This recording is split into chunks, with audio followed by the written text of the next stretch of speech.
Thank you for being here. Good morning, everybody, and thank you for attending this press conference. I want to make a few comments and then take some questions. Obviously, the clock is ticking. This second extraordinary session will adjourn no later than midnight on the 23rd, and I want to reiterate to you that my position has not changed.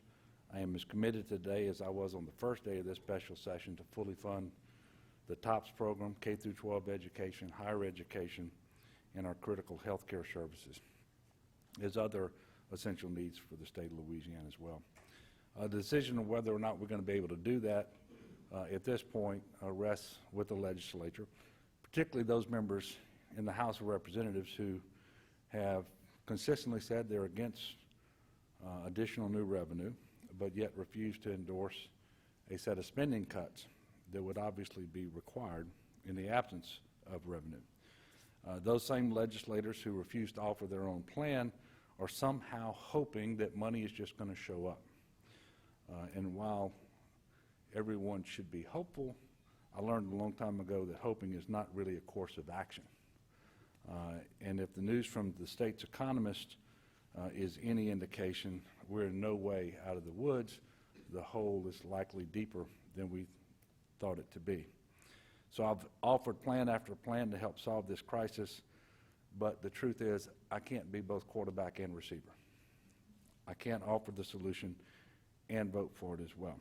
It's up to the legislature to continue to do their work and offer the solutions of their own or endorse those that I've given them. And there is time, and certainly I am not despondent. We are continuing to work. We are having conversations with leadership of the House and the Senate, Republican and Democrat alike, to work our way through this situation. But we can't take our cues from special interest groups who only push to maintain the status quo. The status quo is not working. Otherwise, we wouldn't be in the situation where we are. And I do want to thank all of those members of the House and the Senate who are working in good faith and offering constructive ideas. One of those is Senator Rick Ward. I have reviewed his bill. I believe it comes at a critical time in this session, and that it's time that we evaluate our real priorities, especially when it comes to spending. And the news from the state economist yesterday only reiterates that concern for me and demonstrates why it's so important right now that we be willing to consider such instruments as Rick Ward's SB 10. It concerns tax expenditures, and one of which obviously is the ITEP program.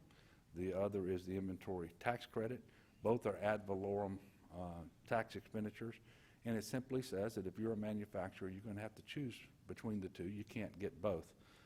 It seems to me like ending double dipping right now is a prudent thing to do. And so we're working around the clock to fill that remaining $600 million budget hole. And by the way, the sense of urgency ought to be increasing every day. 2 weeks from today, we will be in that new fiscal year. And we are having more difficulty than I think we should convincing some members of the legislature, especially in the House, that we have to do more than we've done thus far to address this budget hole. And now, as I mentioned to you earlier, we got some information from the state economist yesterday. I saw a communication from him, and we likely have an additional $200 million hole in the current year in terms of the revenue that we can expect to come in that's attributable to the current year, which, as you know, next fiscal year after we make our state debt payments, we then have to close out whatever that deficit is. And when we do that, that then obviously creates a larger hole next year than we currently are anticipating by the same amount, so that $200 million or so. So it's time that everyone take a close look at Senate Bill 10, take it seriously, and I would encourage the folks in the legislature to support that bill. I suspect that the previous administration would not have disclosed the likely $200 million shortfall in the way that we did last night in a meeting with leadership from the House and the Senate. But I think it's important that we all have the benefit of the best information available while we have time to allow that information to influence our decision-making in this session.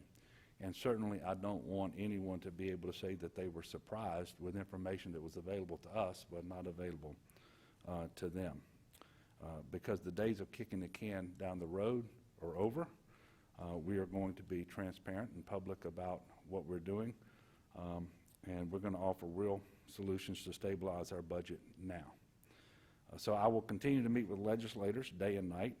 I'm going to continue to work to make sure that we do more adequately, if not fully, and hopefully fully, fund TOPS and other critical health care services, higher education needs, K through 12 needs, and other needs in state government. So 2 weeks from today, in 14 days, any deficits from this year or next which the legislature refuses to address will begin to take effect in the form of real cuts. And the people are certainly going to feel it. Their constituents will feel it, and by the way, their constituents are mine. The people of Louisiana are going to feel that pinch. So I'm calling on the folks of Louisiana legislature to continue to work in good faith, and let's close out this session by doing better than we've done thus far so that we can more adequately respond to their needs in the coming year. So with that, I would pause to take questions. Ms. Sue. Governor, having attended West Point, you are familiar with the drill sergeant MO. Is it time to start talking to the lawmakers and remind them that they need to do it and keep on doing it until they do it right? Well, we're having those conversations, Sue. I don't know that I put on my drill sergeant hat, but we're having those conversations. With leadership, with rank and file, Democrats, Republicans, independents, and we continue to go over the situation and what opportunities there are in terms of instruments left to consider that would help us fix the problem. And so that is my message to them. And the time is running out.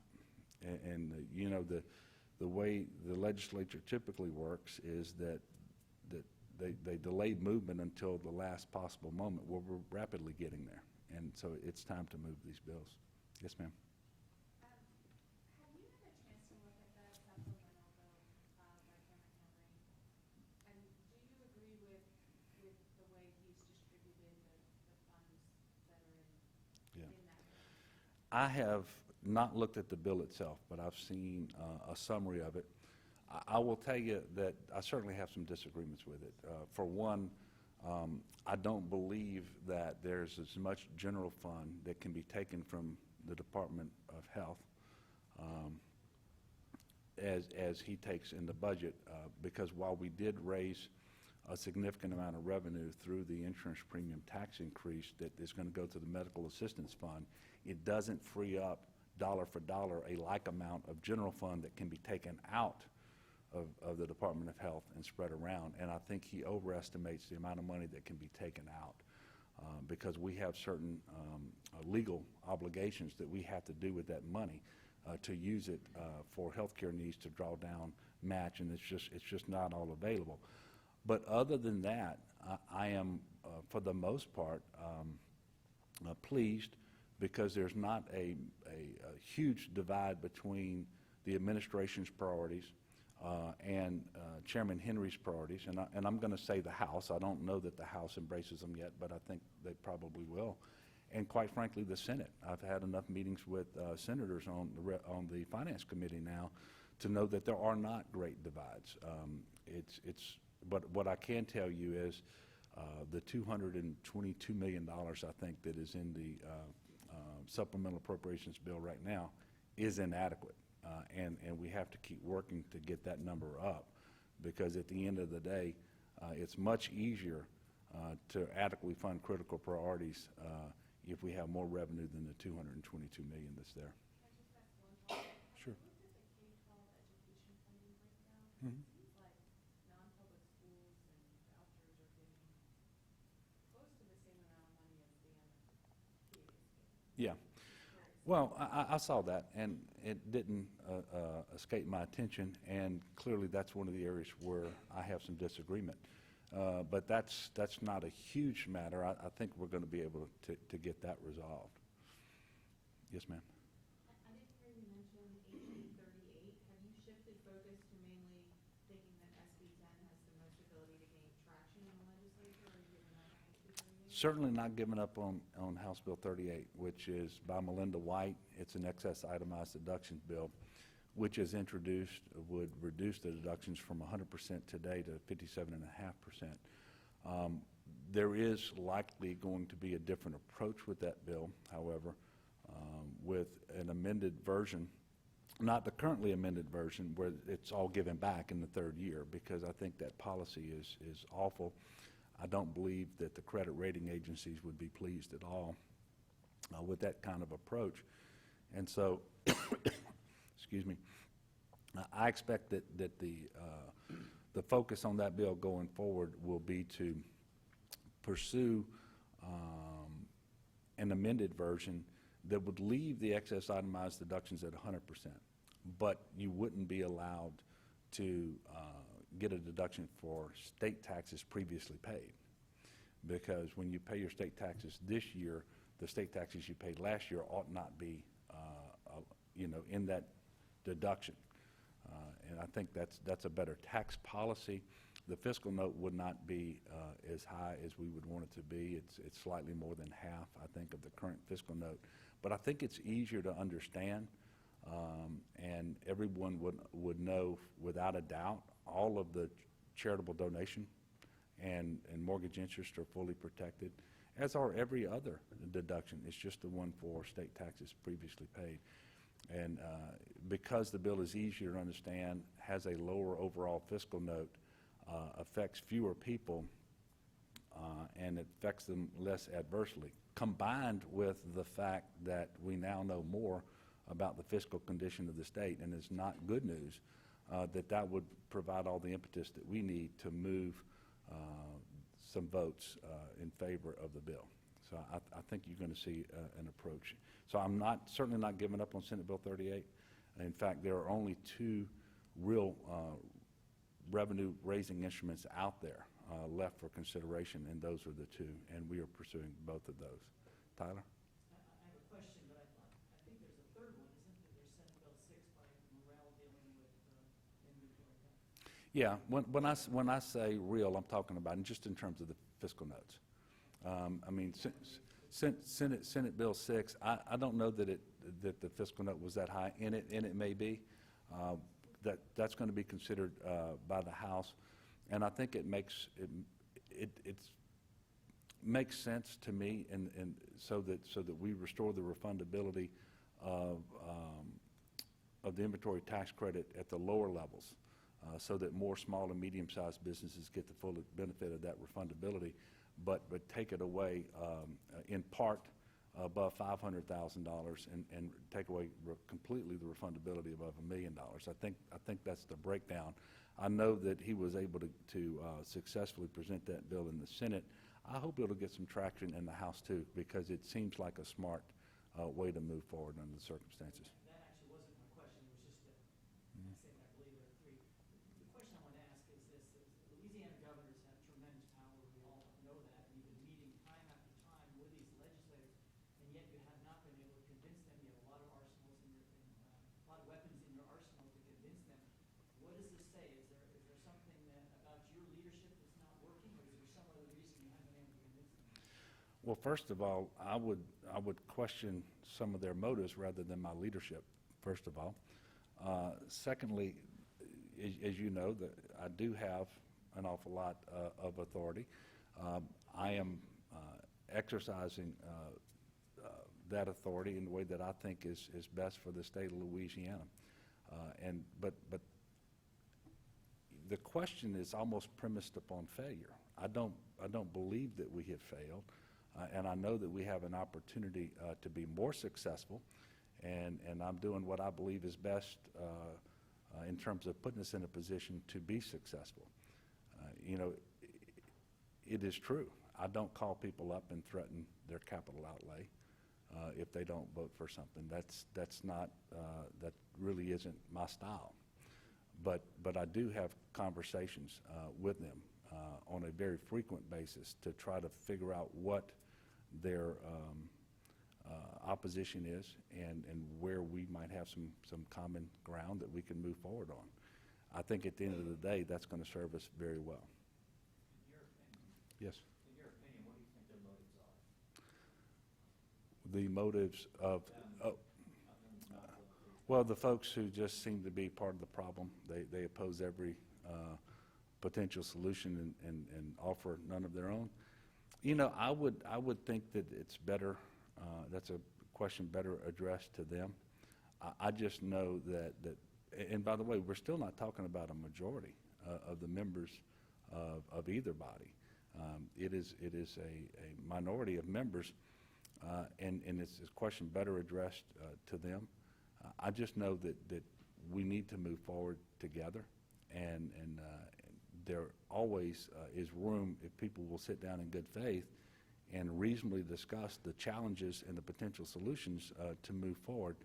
And I'm convinced that we're going to do that. We're going to do that to a better degree than we've been able to do it thus far. But I am a little frustrated. I mean, I don't want to stand up here and act otherwise. We should be much further along today than where we are. But I certainly am not giving up. We're going to keep working. Yes, sir? One more question, last one. As you delay signing the applications to the industrial tax exemptions over at the Commerce and Industry Board, what was your thinking on that? Are you looking for something more detailed? No, look, we came into office, and I have been concerned about the industrial tax exemption for a while. For decades, it's been on autopilot. And what people need to understand is that it is not even tied to jobs, job creation, or job preservation. And I want to take a look at that program to see what we can do to better align the program with job creation and make sure that what we are giving away, and when we give money away, we're not giving state money away, we're giving local dollars away, which then puts an obligation on us to spend an awful lot of our revenue back with the locals. And so that whole system is too cumbersome, it doesn't make sense. And so I withheld moving those applications forward so that I could study the program and get comfortable with how we're going to move forward. And I think you'll be hearing some more from us in a couple of weeks. Do you have a timeline on when you might sign them? Well, when I might sign them? Yeah. Well, I might. But it would be in the next couple of weeks. Yes? We have the $200 million that's not floating out there, plus the $600 million likely won't be filled based on the bills that are currently in action and motion on the floors. Sue's already kind of hinted at this. If we don't hit that cap, which it doesn't look like we're going to, is a third one coming down the line? There's a third what? Sessions. I can't envision right now a third special session in order to address what we know today. Obviously, if something happens in the future, in the next few months, that visits on us things that we don't know about today that require us to gather to address them, I certainly reserve that right. And I didn't understand the question. We've raised a little over $200 million today. There's a $600 million program. $200 million. Oh, the additional, yeah. Well, see, and that's, I guess, the real challenge. I accept what Dr. Richardson said. I think it is certainly more likely than not that we will face problems in the current year with collections that'll come up about $200 million short. That means our whole next year is $200 million more than realized. And so most of the revenue that has come out of the house, in fact, almost all of the revenue that's come out of the house thus far, really just gets us back to where we were. We haven't raised additional dollars yet for some of these priorities in a real sense.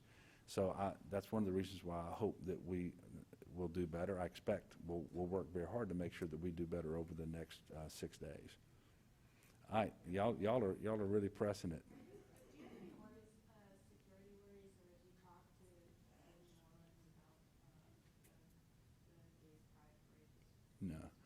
No, in fact, but you know, it's more, there are multiple events going on. I think the U.S. Travel Association is having one of the biggest conventions in New Orleans this weekend as well. And there are, I think, 3 or 4 different things going on, all of which are large. But the city of New Orleans is well-versed in handling events like this. I know that the state police presence is still down there in a very robust way. And in fact, they've moved some elements this weekend from the Fusion Center down to New Orleans to make sure that they're ready. But we don't have any specific credible threats or anything like that. And so if you ask me if I have any extraordinary worries, the answer is no. I think we're going to be just fine. Thank y'all very much.